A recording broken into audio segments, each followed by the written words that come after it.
Bloody hell, this place is weird. Don't get me wrong, it's fascinating too. Such an abundance of underground flora is completely unheard of. And because so many of the plants here are bioluminescent, the whole forest has an eerie beauty to it. That's just it though. Eerie is the operative word. I've been holding my rifle so tightly since we got here that I swear I've left dents in the grip. We should have gone back to the island. People know us there. They might have offered help and supplies. Rockwell didn't want to hear it though, and I wasn't about to let him come here alone. You can't surprise me anymore, life, I said. After wyverns, golems, and giant sandworms, I'm ready for anything. What about flying squid bat murder monsters? Life replied. Well, that is mildly surprising, I conceded. By which I mean I shot and cursed at those things all afternoon. At least, when I wasn't running from them. Thankfully, after thinning their numbers a little, they decided that Rockwell and I weren't worth the trouble. Let's hope they don't change their minds. I'm not sure I have enough ammunition left to fend them off again. And yes, I know that FSBMM isn't the most scientific of monikers, but I'm bloody upset with them right now, so that's just what I'm calling them. Along with some other names I'd rather not write down. While I can't say I'm enamored with this station's wildlife, I'm certainly grateful for its abundance of natural resources, particularly water. The permeability of the rocks here is astounding. The cavern walls are wet with condensation, and the floor is littered with pools of water. After all that time in the desert, this is one change I can welcome with open arms. Thank God for hydration. I don't mean that just for my own sake either. Rockwell seems distracted. The other day I had to keep him from walking headlong into a poisonous mushroom. He wouldn't fare well in a harsher environment. Then again, at his age, I'm sure I'd lose a step too. There's no mistaking it. That was a giant, armored mole rat. Thankfully it wasn't aggressive, so I was able to get a good look at it. Its appearance made me realize something that I'd taken for granted. Every creature I've encountered has some basis on either a known species or a human legend. Golems and wyverns never existed on Earth, but humans did write stories about them. Even the FSBMMs, still cross with them, appear to be a pastiche of known fauna. What does that mean? Are the curators of these stations human? Do they merely possess extensive knowledge of humans, or am I grasping at straws? I can't say, but it's worth pondering. The FSBMMs returned, and I was right. I didn't have the firepower to fight them. Luckily, someone else did. It was incredible. I've never seen a human move that fast. One second I'm a dead woman, and the next there's someone in glowing silver armor tearing through those creatures like they were dodos. One got punched so hard it skipped off the cavern floor. As if a superhuman savior wasn't shocking enough, when they lifted their visor, I found a familiar face. It was Mei Yin. It took me a good minute to form a sentence after that. I must have looked like a complete dipstick because I swear she almost laughed. At least I'm a living dipstick, and with her around, I might just stay that way. What's the saying? Absence makes the heart grow fonder? On the island, I wasn't sure where I stood with Mei Yin, but now we've been catching up like best mates. She apologized for socking me in the face. I learned how she arrived here and that she got her new scar while battling Nerva to the death. You know, best mate things. She also introduced us to some of her new allies at our camp, and here's where it gets loony. They're from the future. Well, my future anyway. It all fits, doesn't it? I never met anyone from my future before, but Mei Yin and Rockwell are from my past, and the technology here is beyond anything from my present. Clearly the current year is far beyond 2008, but by how much? The journey to the village was a bit tricky. Since Rockwell and I lacked the high-tech armor the others wear, they had to help us along with rope ladders and zip lines. We made it eventually, though, and it's quite the sight. The technology this tribe uses is incredible, although Rockwell was far more intrigued by it than I was. Mei Yin's friend, Diana, gave us the grand tour, and he pelted her with questions the whole time. Fortunately, Diana just smiled and answered his questions patiently. Apparently, she was a pilot in her own time, which is the same era her fellow villagers are from. That there are so many people from one time period on one station seems unusual. I wonder what it means. I have to convince them to stop. There's no way the station will allow this. This place would never allow anyone to master it. If it weren't for Raya's warning, I'd be ecstatic about what they were creating. A gateway that can help us escape the station and reach the planet below? It's brilliant, but the obelisks will kill everyone here before we can complete it, just like they destroyed the village Raya told me about. I'm sure of it. Bloody hell, I'm going to look like an absolute madwoman. I've barely settled in here and I'm already coming to them with doomsday prophecies. I'll need to convince Mei Yin and Diana first. They're my best bet. The tribe's leadership was surprisingly receptive to my ideas, but still a bit skeptical. Apparently they've already fiddled with one of the obelisks and even damaged the station's control center. So while they believe my account of what happened in the desert, they think the threat is already contained. Thankfully, Diana convinced them to lend me a small team to inspect the obelisk, just in case. Better than nothing, at least. However, on this station, getting to an obelisk is something of a risky proposition. To reach them, we'll need to make a trip to the surface, which even Mei Yin says is dangerous.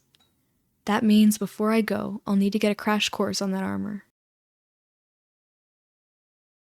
My time in the desert may have given me some skill with firearms and helped me get fit, despite failing to give me washboard abs much to my chagrin. But I'm still no soldier. That was evident to anyone who saw me flailing around in the training yard these past few days. If it weren't for Mei Yin and Diana, I'd still be crashing my tech armor into rocks or tripping over myself like a drunken dodo. Plus, I always feel less silly when there's someone to laugh at my mistakes along with me. Fortunately, Mei Yin will be accompanying me to the obelisks, so this whole thing won't rest in my unsteady, armored hands. Thank God. Mei Yin and I set out yesterday alongside a bespectacled computer expert named Santiago. He'll be the one to actually examine the obelisk. He claims that he can hack into its terminal.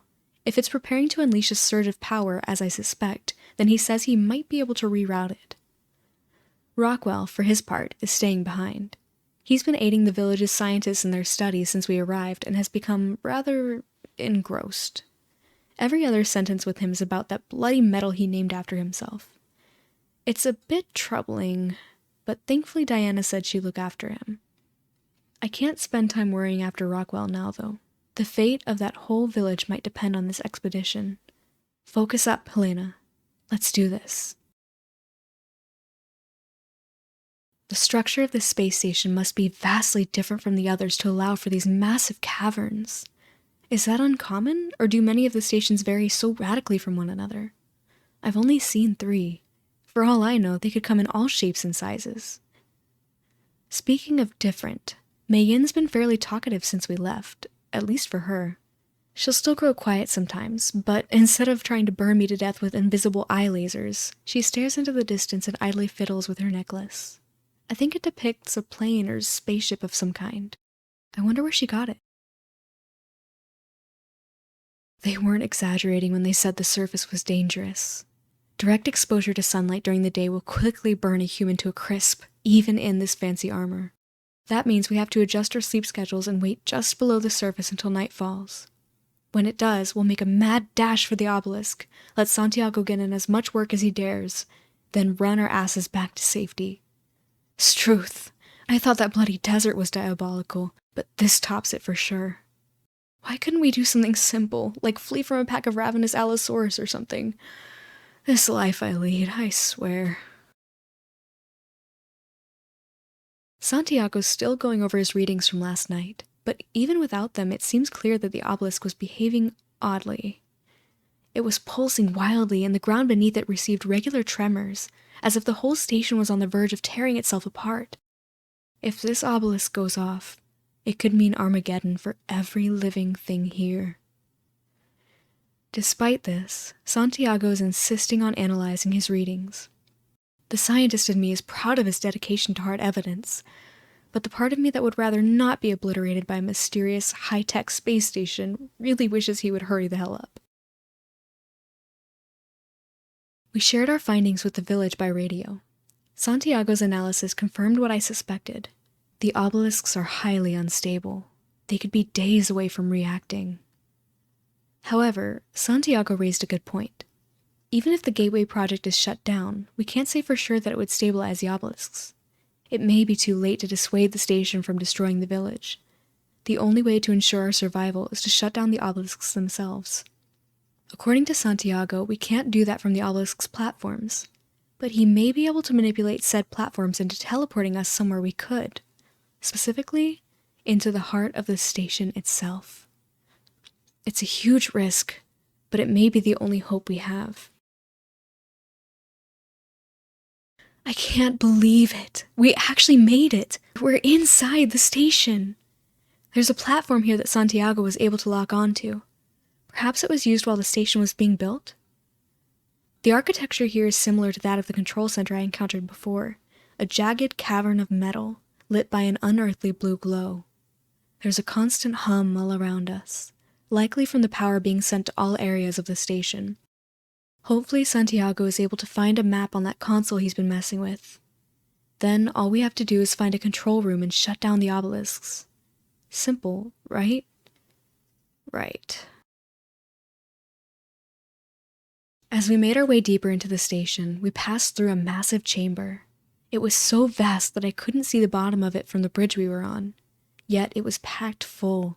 From wall to wall, it was filled with specimen tubes, each containing creatures, fetuses, or eggs.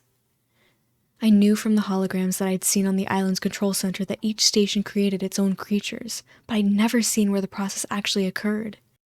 There were specimens for every creature that lived on the station, from dinosaurs to huge alien-looking monsters. I would have loved to get more data from the room's consoles, but... after reading that out loud, I think Mei-Yin was right. That idea really does sound stupid and dangerous. Good call.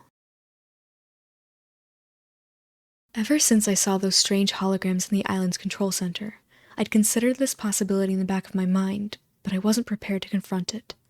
Not directly. The room was similar to the one with the creatures, if much smaller. Specimens lined the walls in neat rows and columns, but these all held the same species, Homo sapiens. They weren't clones exactly, at least not of each other. Each one was unique, and they were all adults. I suppose I came from somewhere like this too, designed in that control center and then created in this factory. Does that mean my memories, they're all transplants? Fake? No. Impossible. They're too vivid, too detailed. Maybe, somehow, the station can reach back in time and just copy someone. That seems unlikely, but I think I'll cling to it. It makes me feel more real. At least that way, someone actually lived my life, even if it wasn't me. The human specimen room was hard on everyone, but I think it was the worst for Mei-Yin. She's gone completely silent, trudging behind Santiago, acting like an armored zombie. I've tried my best to explain everything and offer my support, but I'm not sure I helped. When I think about it, it's incredible that she's made it this far with her sanity intact. In her time, they were nearly 7 centuries away from inventing bloody gunpowder. The idea of a machine that creates human beings, and that it created you, would be unfathomable. I hope she's all right, for all our sakes. Seeing her rattle like this makes me feel a lot less safe. We finally found it! This has to be the obelisk's control room. Fortunately, the consoles here were similar to the ones in the control center that I've used before, so I was able to help Santiago get started. He's been working on it for a while now, muttering and cursing to himself the whole time. I can't blame him. This is some baffling shit we've... No way! He just said he cracked it. It certainly sounded like he did too. There was a loud hum and... Oh, those were roars. Lots of roars. Time to run then, I'll finish this later. Right as Santiago finished hijacking the obelisk, the station unleashed a horde of creatures in self-defense, so we blasted the controls and ran like hell. Fortunately, Mei-Yin's battle instinct brought her back to reality just in time, and she led the charge through a throng of fangs and claws, while Santiago and I did what we could as we raced to keep up.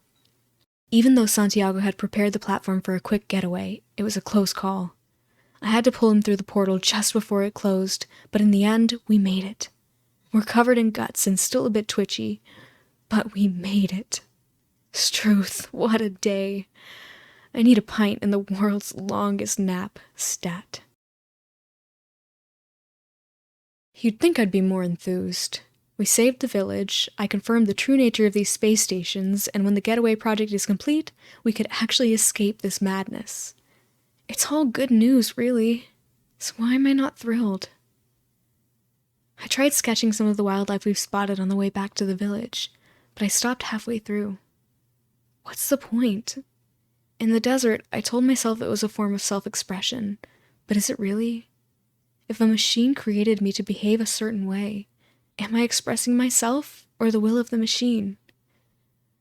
I really need that pint. Maybe several. We contacted the village to tell them we succeeded. They were a lot more excited than we were. It was quite raucous, actually. Cheering, applause, and all that. Enough that Santiago almost dropped the radio right out of his hands. Even Mei Yin cracked a smile at that. She's coming around, if slowly. She just needed a bit of space, I think. I'm starting to come to terms with everything myself. Even if my memories are someone else's or aren't real to begin with, what I've done since I arrived on these stations was my choice. What I do from now on is my choice. That's who Helena Walker is. I think I'm okay with that. We got another call from the village, but this one wasn't celebratory. In fact, best we can tell, it was a distress call. Santiago couldn't quite clear up the signal, but it had that sort of tone. We heard Diana's voice, panicked shouts, and someone mentioned Rockwell. Since then, we've picked up the pace. Hopefully we can make it back in time to help, and the situation isn't as dangerous as it sounded. If something were to happen to Rockwell, I can't help but feel like it would be my fault for neglecting him.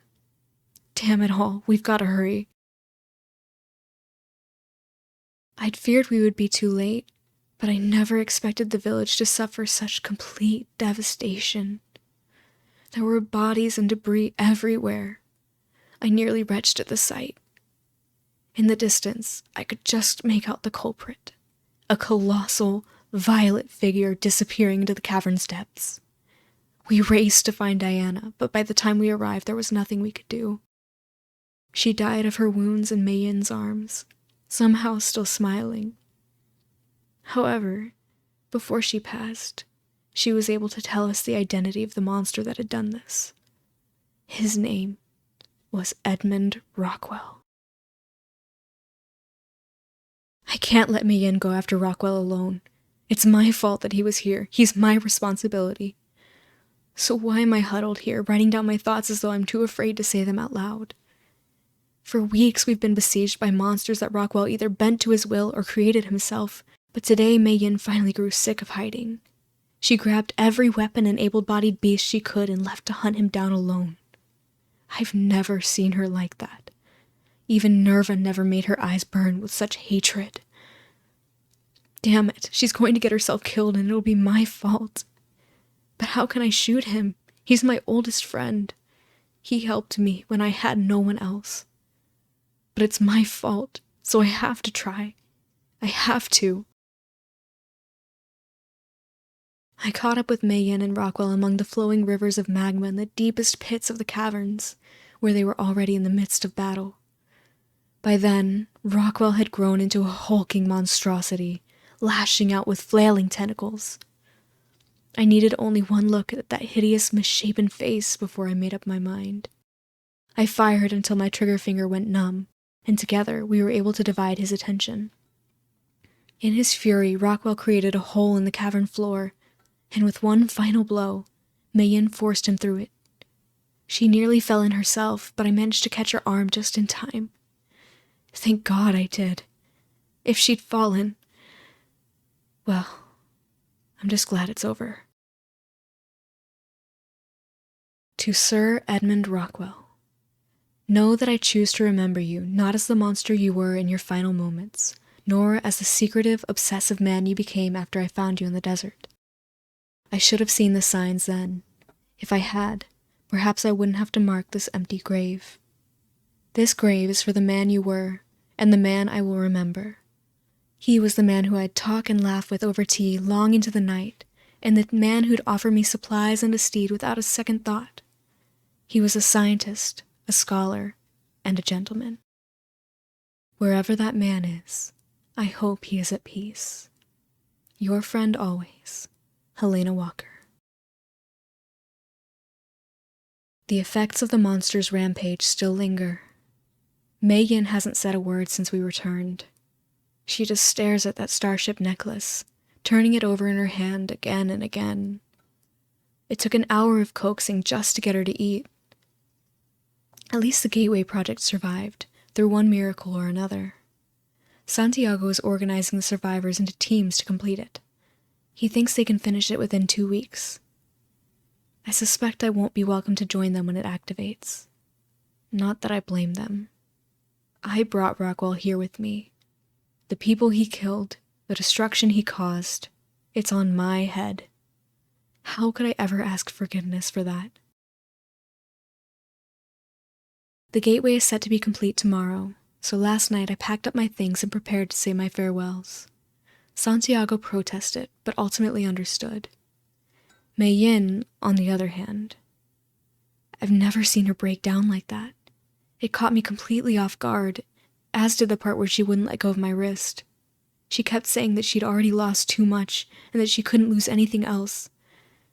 I couldn't just leave after that, even if I could break free of that iron grip, which I doubt I could. So that pretty much settled it. Tomorrow, the gateway will open and we'll touch down on the planet below. We'll finally escape this mad experiment, and we'll do it together. It's been a while since my last entry, hasn't it? Between all that happened with Rockwell back on the station and the shock of arriving planetside, I've been in a bit of a rut. Even cataloging the new species I've found has done little to ease my mind. Things down here are so mental that some people are wondering if we were safer before. Honestly, they might be right. Maybe that was why we were trapped on those stations to begin with. Luckily, Santiago's plans have given us all something to do. I'm hardly an ace with technology, much less giant bloody robots. But after all that's happened, I owe it to these people to lend a hand in whatever way I can. It's hard to believe this is actually Earth, but the proof Santiago provided is undeniable. The lack of light is disconcerting, though, unless you really enjoy apocalyptic events. Could the Earth's rotation have slowed down? Or worse, stopped entirely? No, that's rubbish.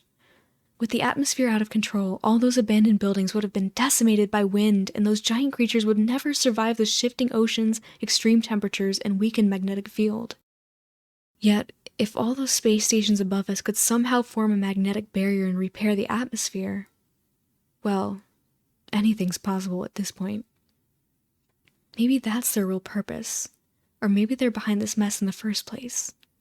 Whatever the truth is, I have to find it. There's no way I'm getting squashed by some monster before I do. These machines Santiago's building are brilliant! Somehow he's simplified the controls so that even a weirdo biologist like me can move these big blokes as if they're our own body. Me, piloting robots. I've completely lost control of my life, honestly. Even Mei Yin was able to synchronize with one, and for a second I swear she cracked the tiniest of smiles. I think that brought me more relief than the mechs themselves.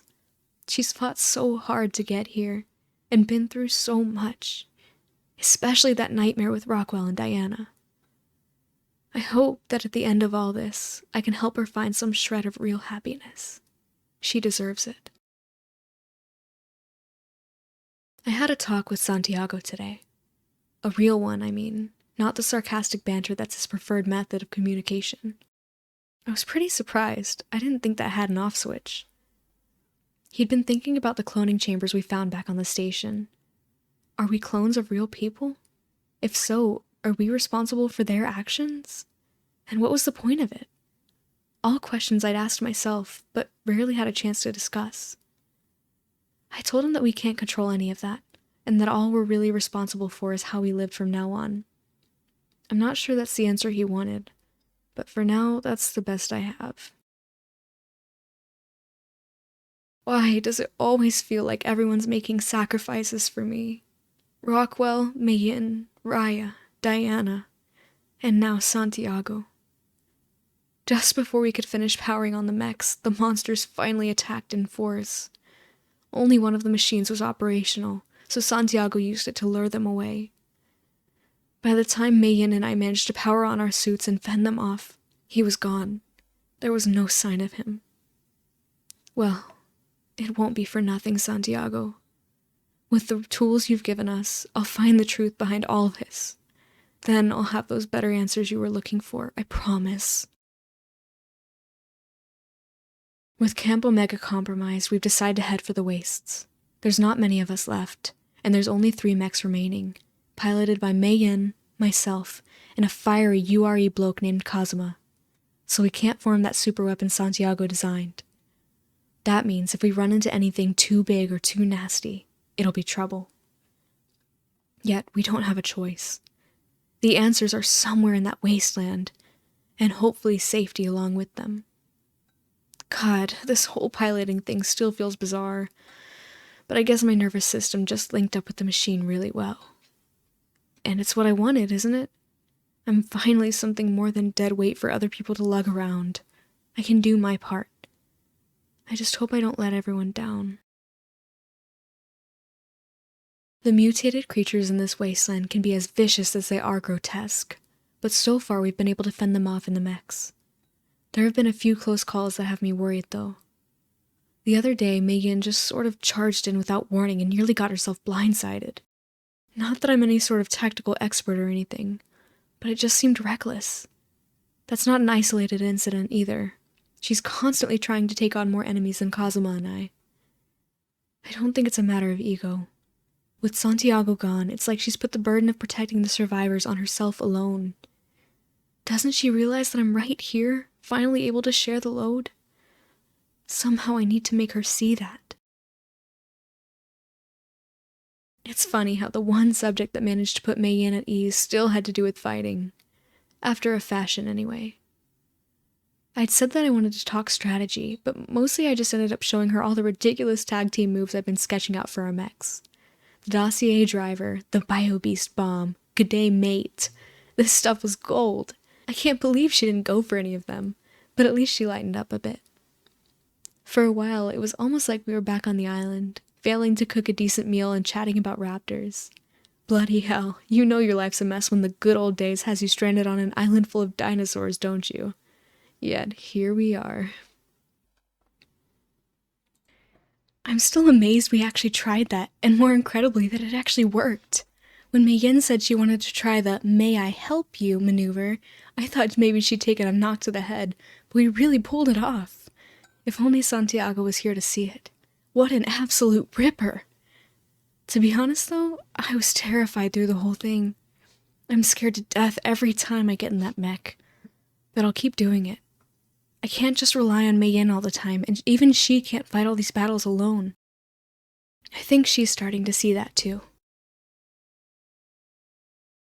I know it's likely that my memories are implants, but they're so clear I still think of them as mine. They still shape me. Maybe it's just denial, but I can't help it. I remember growing up in Darwin. The sunsets on the coast, the splendor and fury of the storms in the wet season, and volunteering at Kakadu whenever I could. I was an obnoxious little bugger, chasing after my next great discovery, but usually just finding trouble. I suppose that hasn't changed, has it? I'm still just hopping from one adventure to another. And after this is over, if we find what we're looking for in this wasteland, what then? Will that be it? My last adventure? Somehow I doubt it. Even though he's gone, Santiago keeps coming through for us. That signal he found, the one he talked to me about, I think we finally locked onto it. We picked it up a few hours ago, and it's only been getting stronger. With a bit of work, we should be able to triangulate its position. I'm not sure what exactly we'll find there, but if there's even the slightest chance that it's linked to those space stations or what happened to the planet, then we've got to investigate. I think this is the spark we needed to lift everyone's spirits. We're one step closer. Why is this a debate? We finally have a clue and everyone wants to go hide in a cave and what? Just try not to die? Sure, we don't know what lies at the other end of that signal, but that's the point. You climb the mountain to find out what's at the peak. We vote on the matter tomorrow, and my stomach's passing the time by tying itself into knots. Could I really have come all this way just to be stopped dead by a few raised hands? Part of me thinks that even if I lose the vote, I should head off on my own. But, well, there's a bit of a complication. Mei Yin is voting for the other side. Not everyone sees things the way I do, but that doesn't make them wrong. I owe Mei Yin for reminding me of that fact. I can't remember exactly what it was I said to her. Something about how the signal was the only thing in this bloody wasteland that mattered, but her reply stopped me cold. Your voice just then, it sounded like Rockwell's. I didn't say much after that. For a change, Mei Yin did most of the talking. Unlike me, she doesn't care about the mysteries of this place. The space stations, the end of the world, none of it. She just wants to keep us, me, safe. I should be grateful for that. I mean, I am, but I need time to think. It's been a day of reversals, I guess. I'd slunk off to brood somewhere, and Mei Yin tracked me down to talk, mostly about a subject we'd been avoiding, Diana. Since she opened my wound, she'd open hers, she said. It didn't feel like a fair trade. The way she clutches that necklace, and how she smiles when she remembered the woman who gave it to her. There's a gentleness there that she offers to nothing else. To persevere with a wound so deep it may never heal. Her will must be extraordinary. But maybe it helps that we're limping onward together. And maybe as long as we're here to prop each other up, we'll see this through. In the end, Mei Yin changed her vote, and the eyes had it. We're following the signal. As the signal grew stronger, I'd been anticipating catching our first sight of the source. This afternoon, it finally happened. It's a massive, monolithic structure that somehow looks ominous even on the horizon. I mean, honestly, what was I expecting in a place like this? A pub?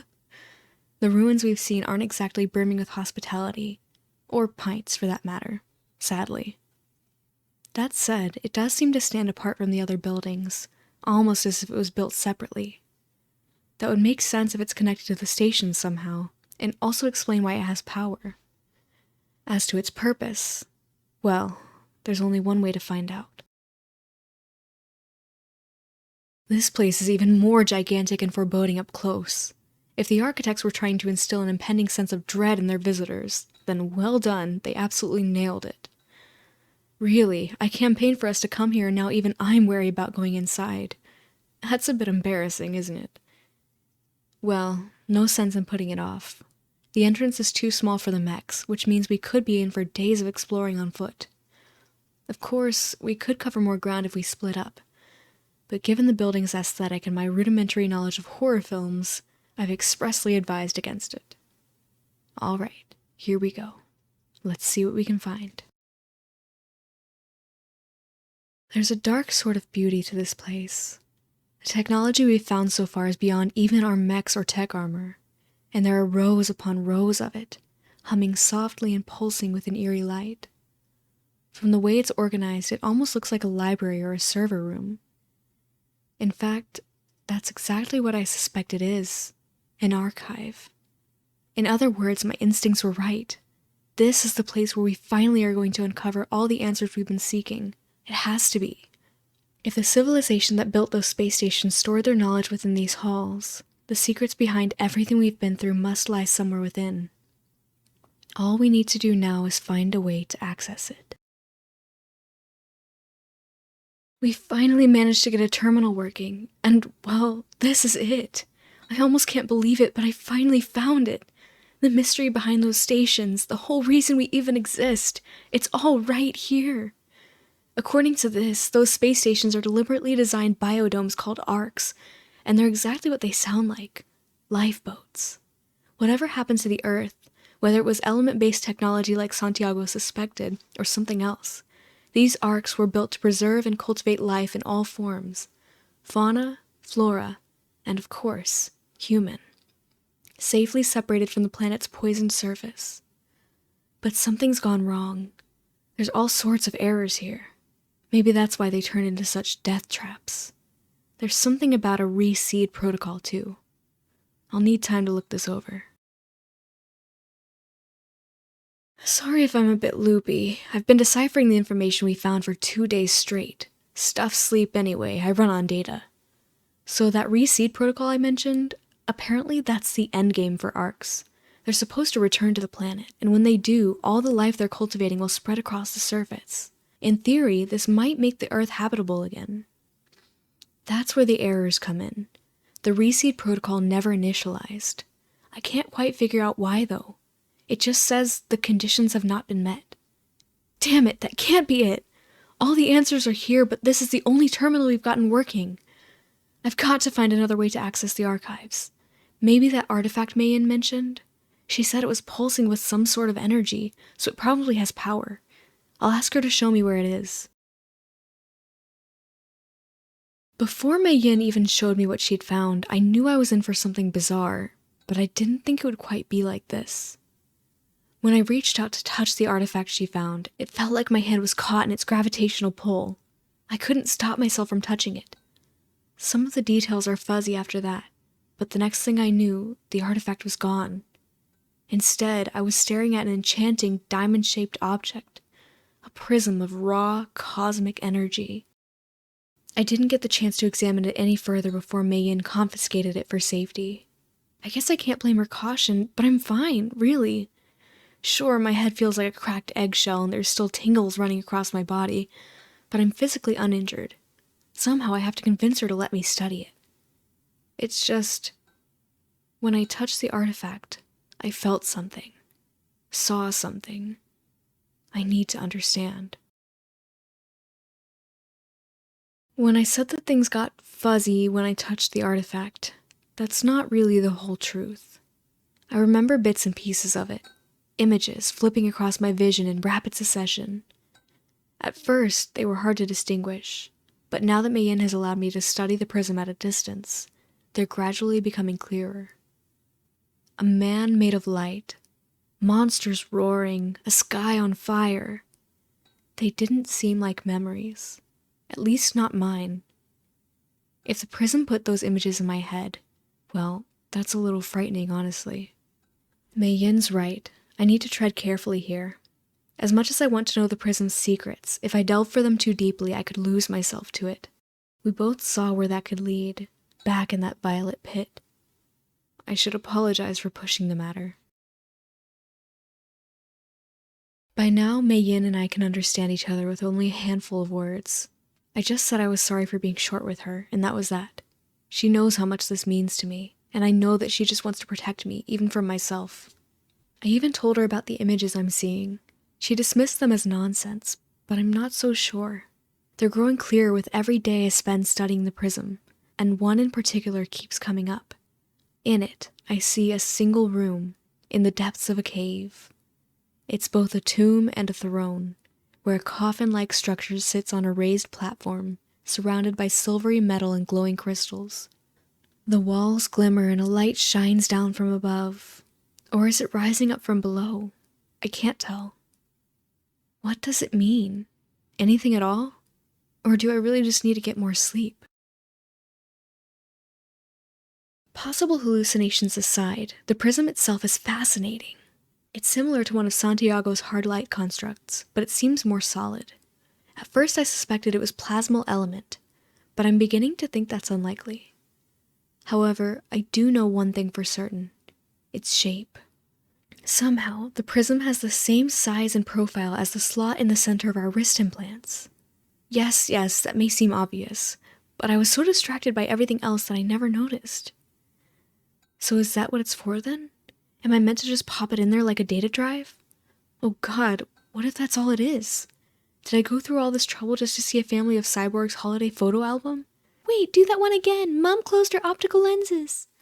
I joke, but if it really was just something mundane, if there were no answers, what would I do then? After studying the prism for all this time, I'm only certain of one thing. If I insert it into my implant, something will change forever. Myself, probably, but maybe not.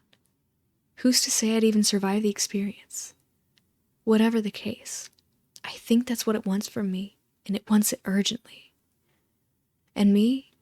I still want answers, but I keep seeing Rockwell's mutated visage and hearing Mei Yin's words. Is this how he felt towards the end? Well, I won't make his mistakes. Mei Yin, Raya, Santiago, and all the others who have helped me get here made sure of that.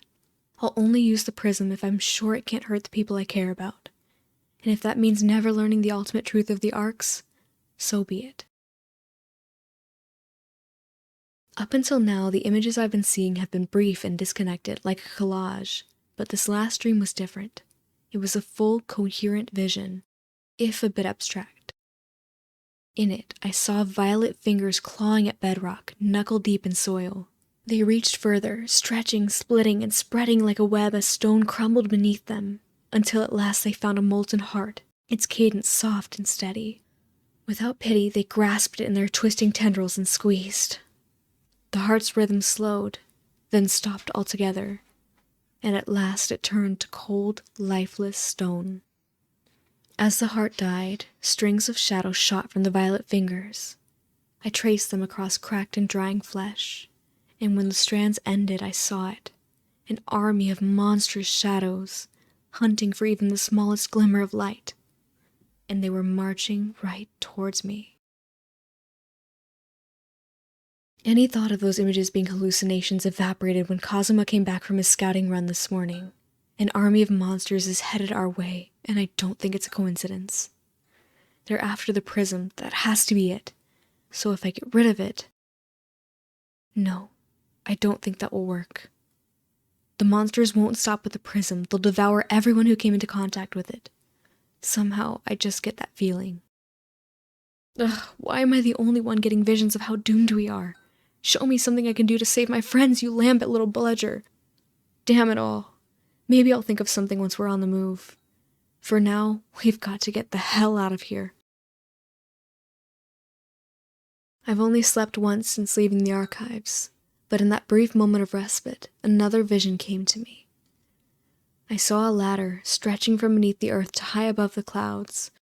I was climbing it, ascending rung by rung, and carrying someone over my shoulder. Our pace was slow but patient. Somewhere beyond the sky, I was sure the ladder had an end, even if I couldn't see it. From below, monsters roared and raged. They couldn't climb the ladder, and they couldn't reach us. Even the tallest of them, a towering king of death, could not harm us.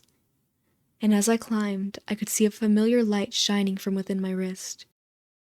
Is that it? Is that how I can help everyone, or was that me just seeing what I wanted to? I need to decide, and soon. We're running out of time. I feel like my stomach has twisted itself into a cat's cradle. When Mei Yin refused to give me the prism, I stole it. I know she wants to keep me safe, but our backs are against the wall here. If there's a chance this thing can save us, then I need to have it within reach. Still, I know the danger it poses, so I'll only use it as a last resort. Not to solve any ancient mystery or make a grand discovery, but to help her and everyone else. If things are dire and the prism's the only chance I have to help, then it's worth the risk. I'm sorry, Mei Yin, but we promised that we'd prop each other up, didn't we? Maybe this isn't how you envisioned it, but this is the only way I can hold up my end of the bargain. I hope you can forgive me. It worked. The prism, it worked, but I hesitated. Now we're only two. Only two, and everyone else is dead. Everyone else. Am I dying too? Is this how it feels? Is that why I keep seeing the tomb? The tomb, again and again. The tomb, the throne, and the ladder. The ladder. I see it once more. I'm climbing still, above the clouds and into the stars. I think I see the end, but when I try to grab the next rung, my hand turns to dust. I try to scream, but I make no sound. I'm slipping away. I see their faces. Rockwell, Raya, Diana, Santiago, Mei Yin. I reach for them. I have to find purchase. There must be something I can grasp. Something. The tomb. The tomb. I'm sorry, Mei Yin. I'm sorry. The weight's all on your shoulders now.